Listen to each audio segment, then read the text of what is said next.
So here's the deal, guys. My campaign for president simply does not have the financial resources to continue and the financial resources we need to continue. I'm not a billionaire. I can't fund my own campaign. And as the campaign has gone on, it has become harder and harder to raise the money we need to compete. It's Wednesday, December 4th. I'm Julie Pace, Washington Bureau Chief for the Associated Press. And this is Ground Game.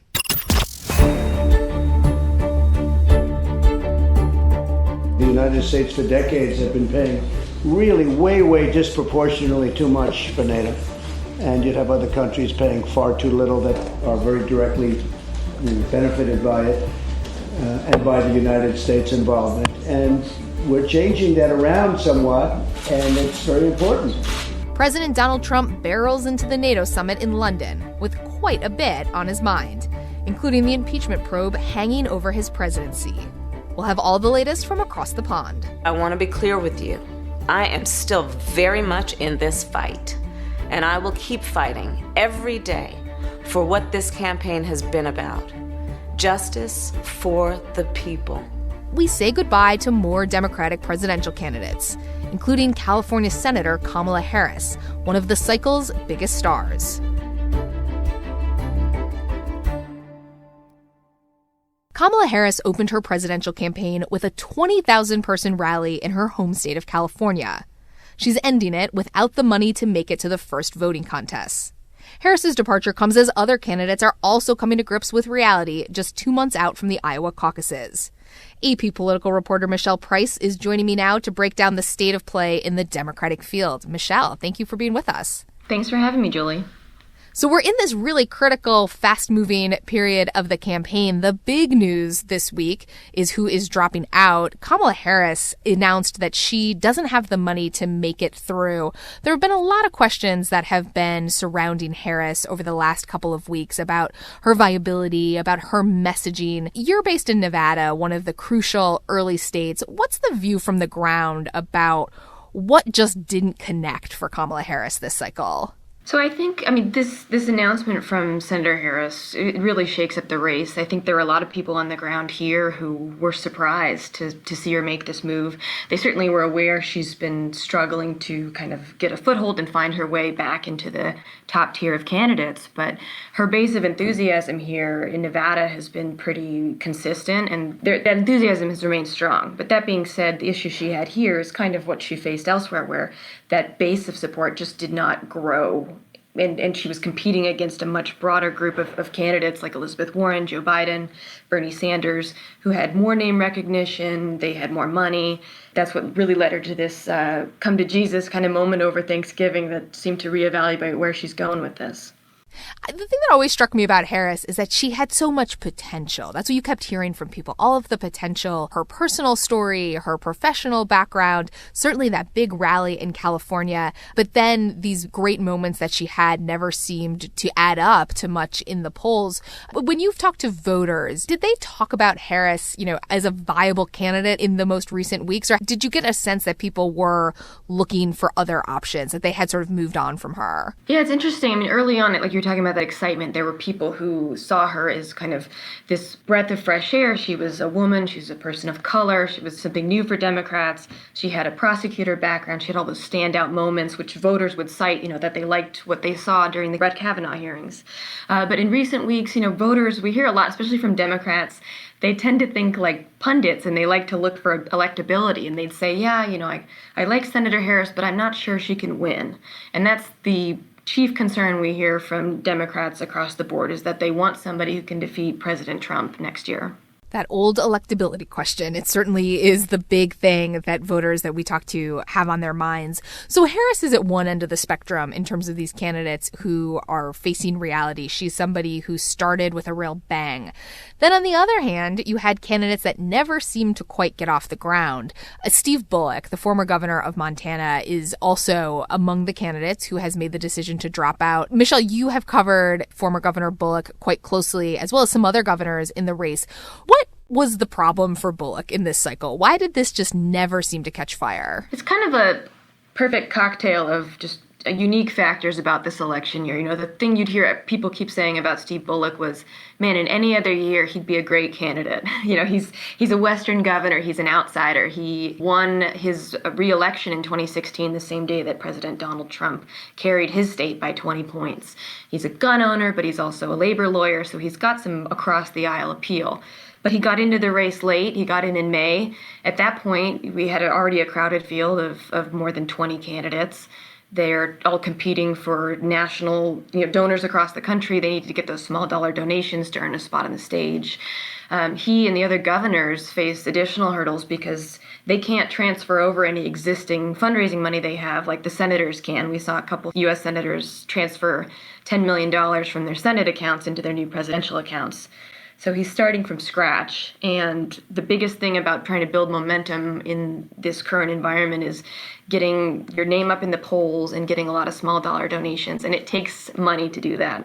So he and these other governors were spending a lot of time trying to raise money at big dollar fundraisers to then go spend $60 on online ads to get a $1 donation to hopefully earn a spot on the stage, and they just couldn't make it happen. You make such a good point here, Michelle, about just the ways that this whole process is so interconnected right now. I mean, just to break that down for people, we have a system right now set up by the Democratic National Committee where to get on the debate stage, you needed to hit a certain threshold of individual donors. But to get those donors, to get your name ID up, to get those donors to pay attention to your campaign, you have to spend a lot of money to do that. So it's this sort of vicious cycle for a lot of these folks, like a Steve Bullock.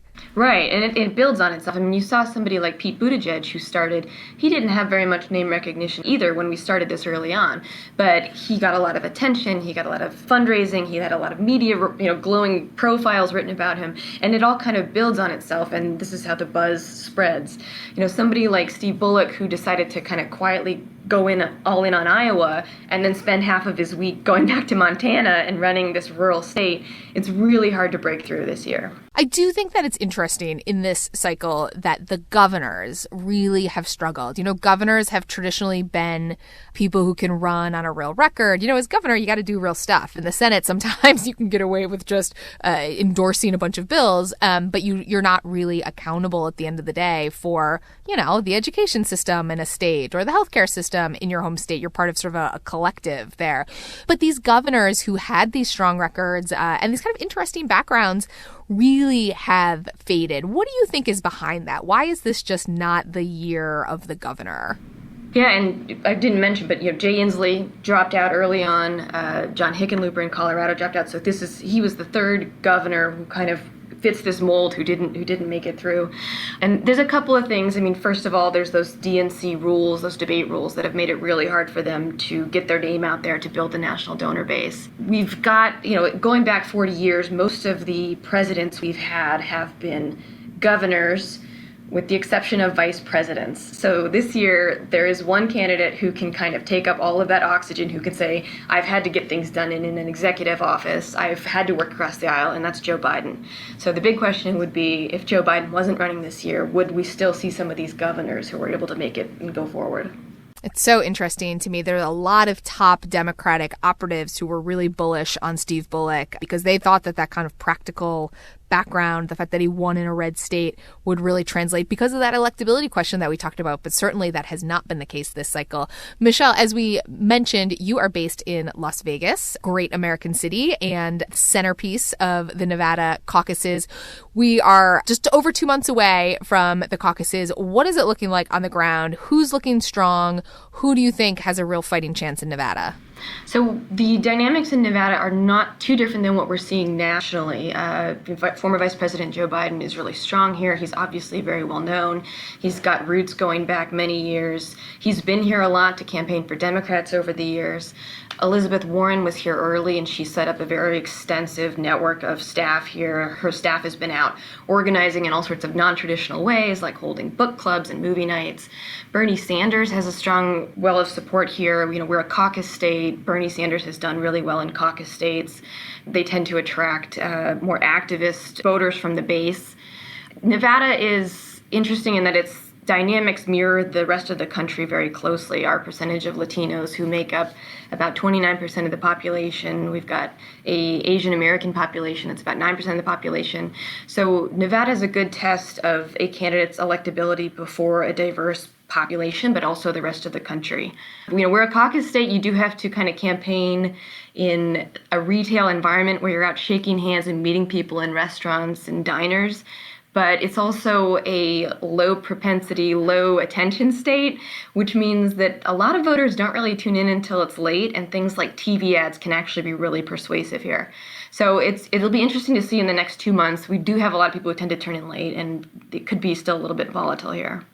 It is a really interesting dynamic, a caucus like Iowa, but so much different. Both the way that the state just deals with politics and also the makeup of the state, much more diverse than Iowa. Always one of those states that kind of gets forgotten about as we talk about this early crush of contests, but really, really crucial, a place where a candidate can make up a lot of momentum. And certainly Harry Reid, not one who wants to let anybody forget about the fact that the Nevada caucuses are very, very early on the calendar. How is Harry doing these days, Michelle?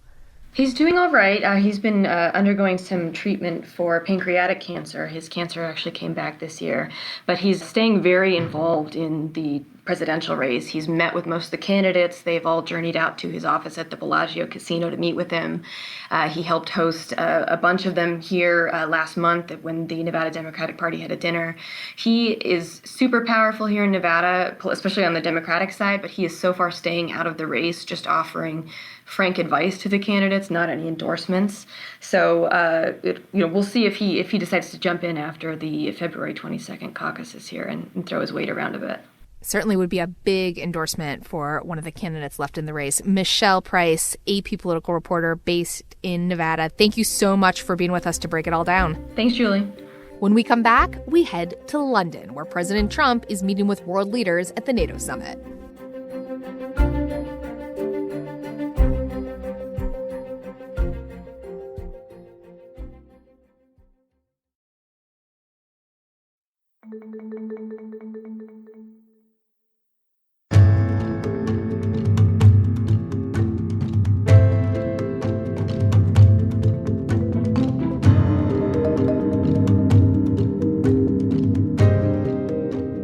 President Donald Trump arrived in London for meetings with world leaders and insisted impeachment wasn't on his mind. But he can't seem to stop talking about it. In fact, there wasn't much Trump didn't talk about as he kicked off his visit to the UK.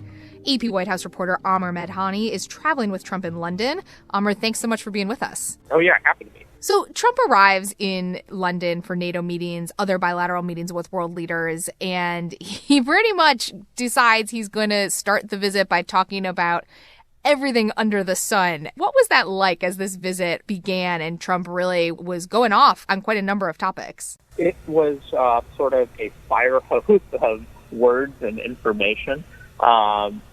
He's had several meetings over the course of today with the NATO Secretary General, with Prime Minister Justin Trudeau, a chippy meeting with French President Emmanuel Macron, and in the midst of all those meetings, he's also spoken about 2 hours worth to reporters, just having reporters throw questions at him, and he's basically answered every question that reporters have had. That's really incredible. Amr, you and I covered the Obama administration together. There's such a contrast on a daily basis, but particularly, in these moments with how Obama would handle situations like this and how Trump handles situations like this. What's it like for you kind of drawing those comparisons and experiencing it in real time? It's pretty crazy, I guess, is sort of shorthand for what's going on in my head. Yeah, with Obama, there was always this message discipline. And I'm just about a month into this new beat covering the Trump administration. And he likes to talk. He talks every day. He thinks he's his best messenger. There are no press briefings. He sees himself as being the team, and he wants to put himself out front there to answer all the questions. And sometimes, frequently the message is adrift. It doesn't quite all add up, but it's him all the time. We're going to dig into some of the specifics that he talked about as he opened the NATO summit. But the big thing that is on Trump's mind, clearly, and a lot of other people's, is impeachment. He arrived in the UK as a president who is facing the prospect of impeachment by the House in a matter of weeks. What does that do to his standing as he meets with these foreign counterparts?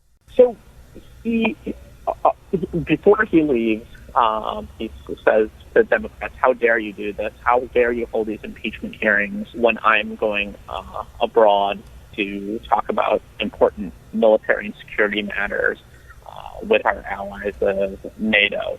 Then he gets on Air Force One, and he tweets a little bit about it more. He lands in London late on Monday night, and again he lashes out at Democrats. Throughout the day, he's hit at Democrats.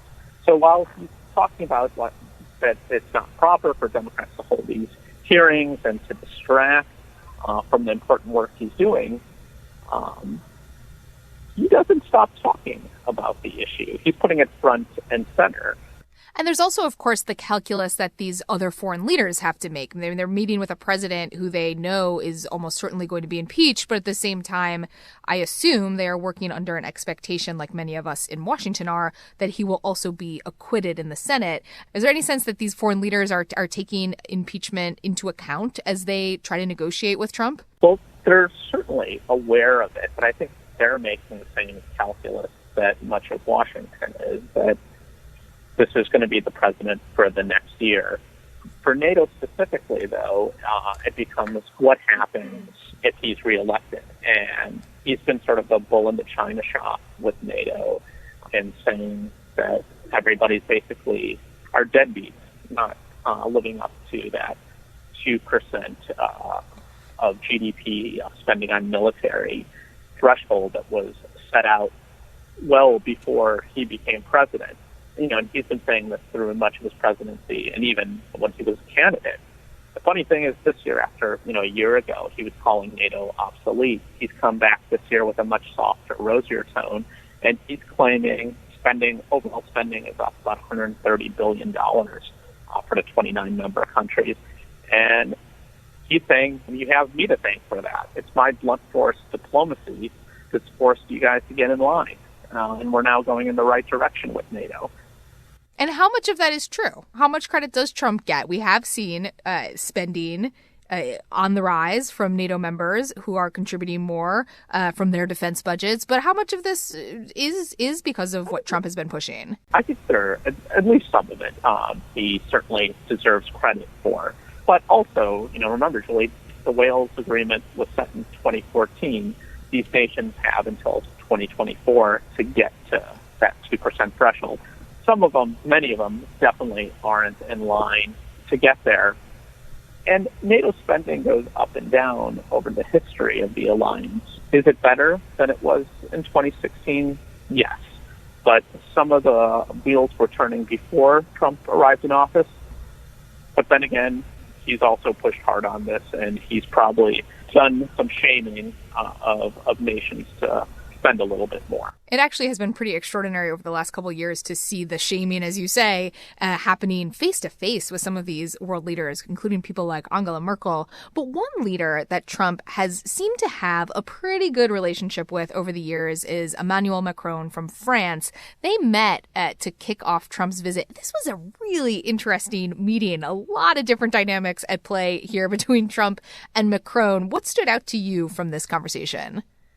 Man, it was a pretty tense meeting, and people, what kicked it off was hours before they actually sat down together, Trump expressed outrage that Macron, in an interview with The Economist that was published last month, said that NATO was experiencing brain death because of the diminished leadership of the U.S. And that language was insulting to these 28 members. And Trump said something to the idea of, you can't say something like that about NATO, for a rhetorical grenade thrower to show such outrage over language. I thought was pretty interesting. Especially about NATO, an organization that Trump has been so critical of. Exactly, right. That he's spent the last 3 years of his presidency punching. So that set up the meeting, him calling out Macron, and then they sit down. And there's points of the conversation that get pretty snippy. At one point, Trump offers Macron, I have some nice ISIS fighters to send back to you. And Macron snaps back. Let's be serious. That this isn't the issue at hand. It's stopping ISIS. And there's a couple of back and forths over the course of this conversation that goes on and on and on because Trump doesn't dismiss the media after a couple of questions, which you would have expected in the past. So this goes on for, 40, 50 minutes over the course of that interview. And again, with Trudeau. And before that, with the NATO Secretary General. It is a really remarkable thing. And I think those of us who cover this so closely sometimes forget just how remarkable it is that this is all happening in front of the cameras, in front of reporters. I was so struck by that Macron meeting. Well, Amr Madani, AP White House reporter, is in London traveling with the president. So much more to come on this fascinating trip. Amr, thank you so much for being with us. Thank you. That's it for this week's Ground Game from the Associated Press. We'll be here every Wednesday for the latest political news from the Beltway and beyond. Be sure to tell a friend about us, and please subscribe, rate, and review wherever you get your podcasts. Thanks for listening.